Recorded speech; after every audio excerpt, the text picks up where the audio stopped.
Hello, welcome to the session where we will teach you how to port your PhysiCell model to nanoHUB. My name is Randy Heiland and I'm a research associate in Paul Macklin's lab. And let's get started. So the overview here is that nanohub.org is an open and free platform where you can deploy interactive apps to be used for research and education. Everything runs in a browser, so there's no installing process for your users. They just go to a browser, set up an account on nanoHUB, and find your app. And this tutorial, as I said at the beginning, will explain those steps to help you port your own model to nanoHUB. Let's point out some limitations at the beginning. We're really only targeting 2D models. 3D is certainly possible, but it would require some customization. Currently, the newer intracellular models that just came out in PhysiCell 1.9.0 are not supported. And another possible limitation is that the cell types tab, which you've probably seen in previous examples of nanoHUB apps, will represent the actual cell type hierarchy found in your configuration file, your PhysiCell settings.xml. And this is sort of a limitation because it doesn't fully expose every single cell definition parameter that you can edit. We can say more about that later. So the assumptions we make up front is that you have installed the Anaconda Python distribution. There's the links on the associated slides to let you find out more about that, and that you already have a working PhysiCell 2D model that basically adheres to the default directory structure. And in particular, the steps we will walk through assumes certain files are in place and have these names. So you have a make file, a main.cpp, your config PhysiCell settings, and you have run a simulation and generated an initial.xml file in your output directory. The other assumption we make is that you have downloaded and installed the latest release from the PhysiCell Jupyter GUI repository. So more detailed instructions are basically laid out in the README associated with the PhysiCell Jupyter GUI repository. And there's two links there, just the steps you would want to follow to do this deployment, to port your project to nanoHUB. However, in that README, I use a certain name for the project called ISC Proj 1, and you'll want to change yours to be something you all agree on with your teammates. And just as an example, I went with PC for ws2021, so PhysiCell for workshop 2021, and then team N, where N is your team number. And this will reappear later. So I will be referring back to this README occasionally, and I'll just refer to it as the Jupyter GUI README, probably. One side benefit is that even if you decide not to deploy it, to deploy your project onto nanoHUB, you can still run the Jupyter Notebook GUI locally on your computer. What else? Yeah, that's enough. So the first thing you can do is go to your GitHub account. So if you are a team, then some team member can use their personal account and create a repository. Call it, in this case, I went with the Team 42 idea. And then you can obviously assign or add collaborators to this repository. It does need to be public, the repository, because that's how nanoHUB will be able to access it. And in the later example, where I will do it live at the end, we will demonstrate this deployment using an existing, the cell types 3 sample project. But basically, it assumes you've done something like this. And I see perhaps the PhysiCell is now PhysiCell version 1.9.0 and what you will see later, but hopefully that will become evident. So you basically build your project. You've already done this, probably you've run make, and then you have your executable, whatever it is called. And you have actually executed it. And I just note here on the side that I happen to be demonstrating all of these commands on a Mac system. So if you're on Windows, some of the command syntax will vary slightly. And once again, just verify that you have these 4 critical files after you've compiled and run your project. So now we're getting to the heart of the matter. You want to, here I mentioned cloning. Well, yeah, in fact, you do need to do this. You need to clone your newly created GitHub repository.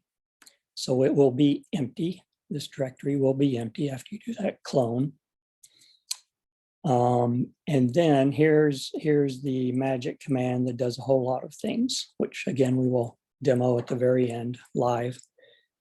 But here we are. The key here is that we're sitting in the directory where we have unzipped the Jupyter GUI repository. And then what you need to run is this command called Python setup new proj.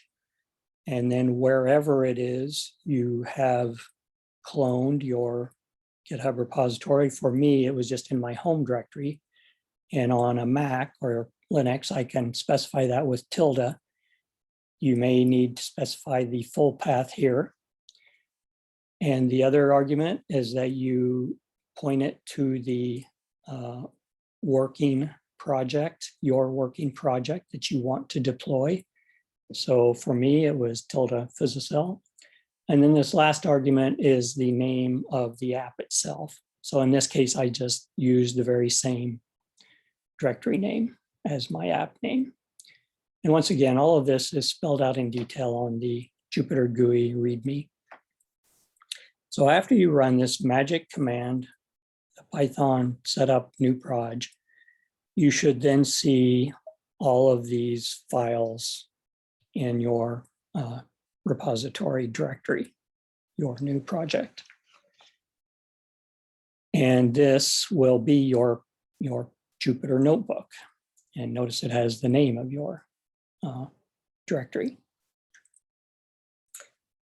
And I comment here on the side that if you do need to rerun this setup new proj for any reason, if you go back and change your configuration file, for example, you will need to rerun all of this. And I would highly recommend just removing everything in this directory before you do so.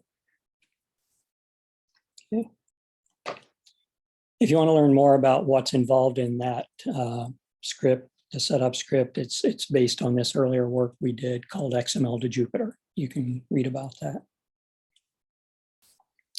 So after you've done this, you can then go into your repository directory and try to run it locally. You can run Jupyter notebook and the name of the notebook. And if everything has gone well, you should see this appear in your browser. This is your notebook.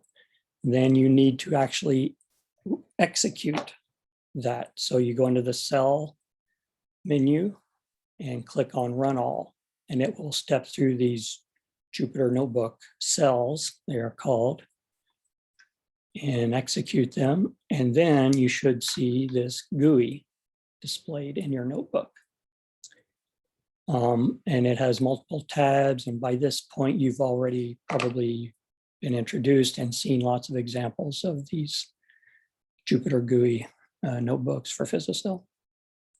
But one of the first things you could do is go off and edit this About tab of information, but that's not necessary. You could do that later if you want. And notice the app name appears here as well. So keep in mind, this is all still local. It's not on nanoHUB yet.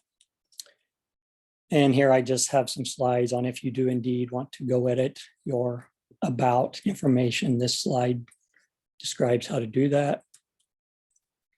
And here we just highlight the various tabs in the Jupyter notebook. Once again, you've probably been introduced to all of these, but you can learn more about them in other slides. Here's the configuration basics one shown here.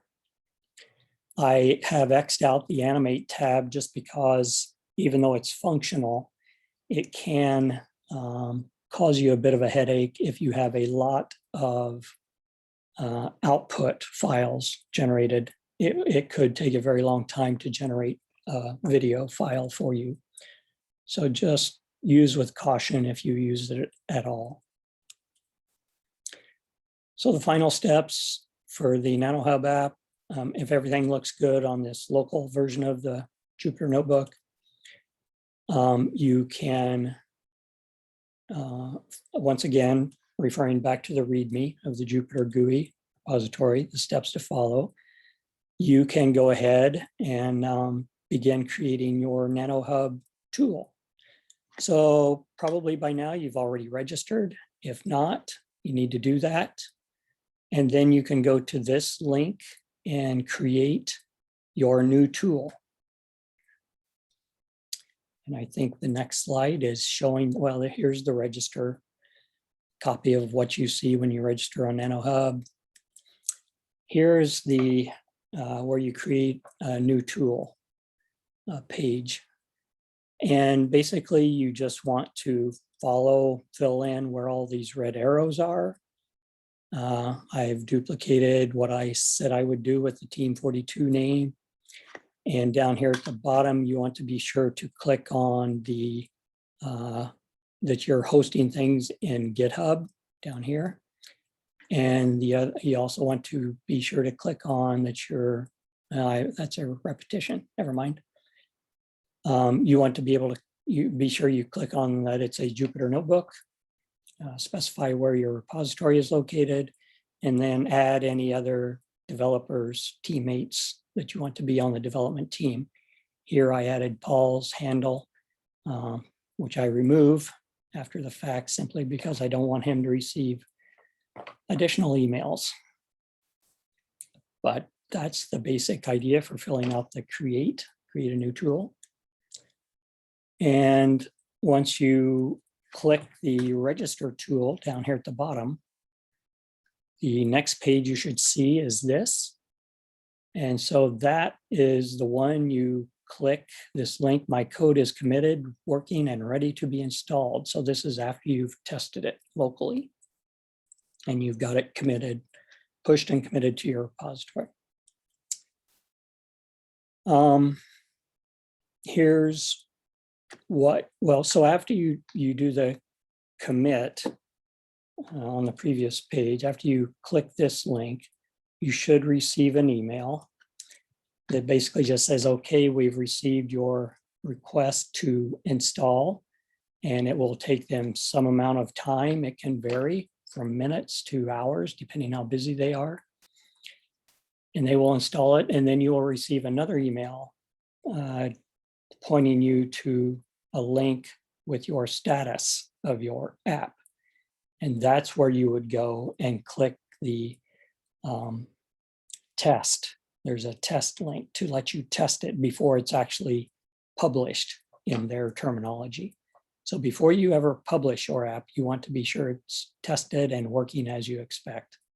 And if not, you need to go back through the cycle of updating your GitHub repository, request a new install, and iterate until you're happy with it. And then you can publish your app. Here I just demonstrate with our previously published PC3 types, which is the one I was trying to demo. And again, by this point, you may have already seen this app in the workshop, but you can go to it if you want, nanohub.org tools PC3 types, and you can launch the tool from here. So in your case, they will be launching your tool. And then once again, you will see the GUI displayed in your browser running on nanoHUB, and users can step through the various tabs. They can edit the domain, etc. They can edit the microenvironment parameters, user parameters, the cell types parameters. And eventually, after you hit the run button, wherever it was back here, down at the very bottom to run a simulation, you will see output, and then you click and drag the slider knob. Again, you've most likely seen all of this by now. So if you need additional support, please reach out to us in the Slack channel. Alternatively, you can use our SourceForge PhysiCell page for submitting tickets. And again, please follow us on Twitter. And this work would not have been possible without generous support from our funding agencies. Thank you very much.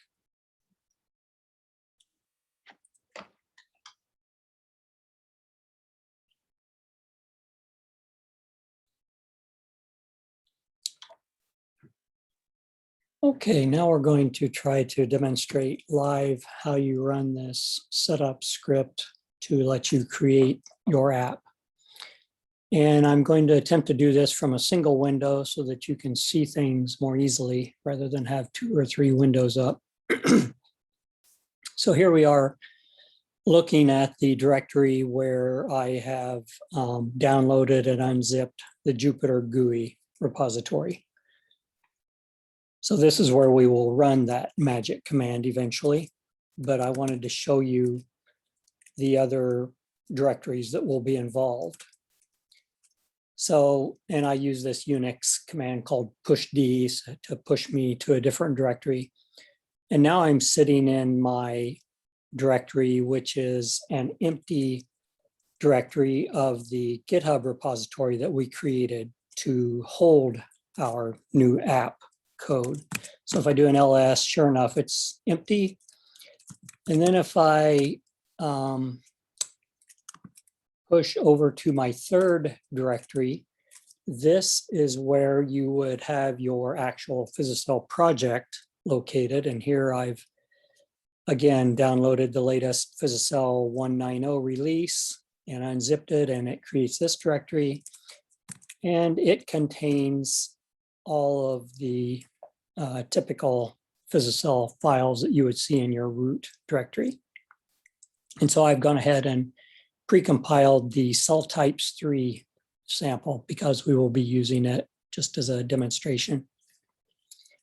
But let me get back to the Jupyter GUI directory, because again, this is where we will run this magic command, and I'm just going to copy paste from another window to prevent me from having to memorize. And by the way, as a reminder, this is all detailed in the README for the Jupyter GUI repository. So please refer to it when you get stumped, as even I get stumped from time to time as to which argument goes where. But once again, we run Python, set up new proj, and we specify the name of the directory, which is, recall, that's totally empty right now. And then we specify the directory where our PhysiCell model is located. So for me, that's located here. And even though this is a Unix type command on a Mac, your Windows command prompt or PowerShell should look very similar. And then the last argument is the name of the app that will appear on nanoHUB. And in this case, I've just duplicated the name that we gave it when we created the repository. So PC for ws2021, team 42, go team 42. So now I'm going to run that and you will see flash very fast in front of your eyes a bunch of stuff.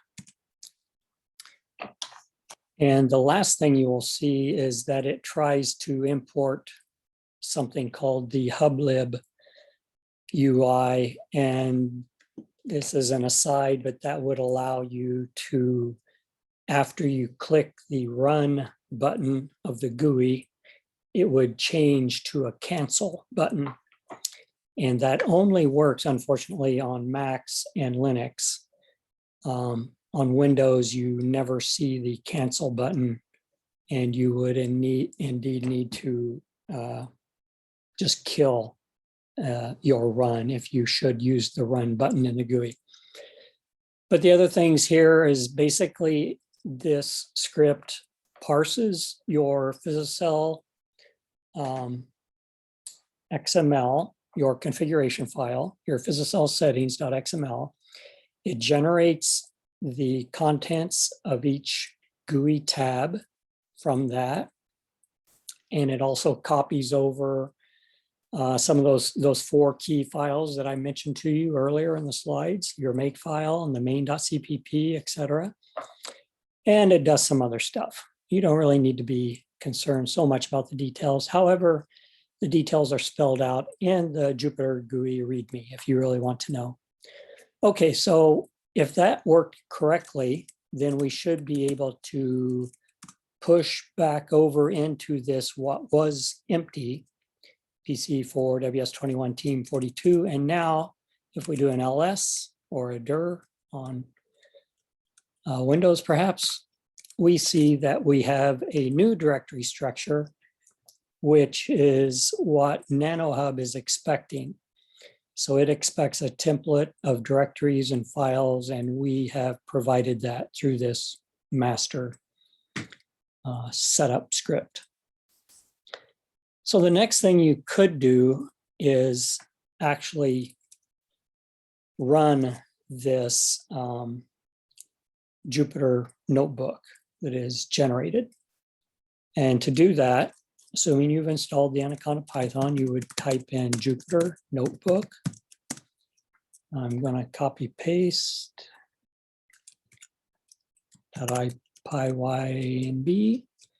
And when you run that, it will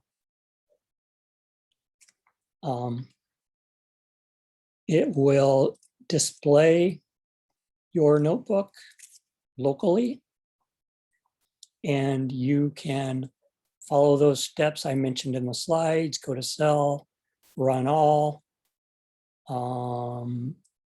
It's a little, keeps jumping around on me a bit, but basically it eventually executes, and you should see the GUI displayed locally in your browser. And then you can explore. And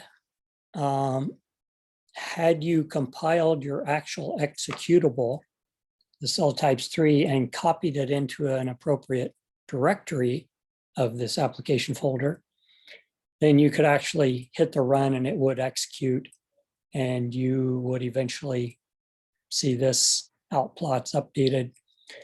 And then you could, after the run is complete, you could go back and change all of these parameters as has been demonstrated throughout the week. Okay, I'm going to stop there. Thank you very much.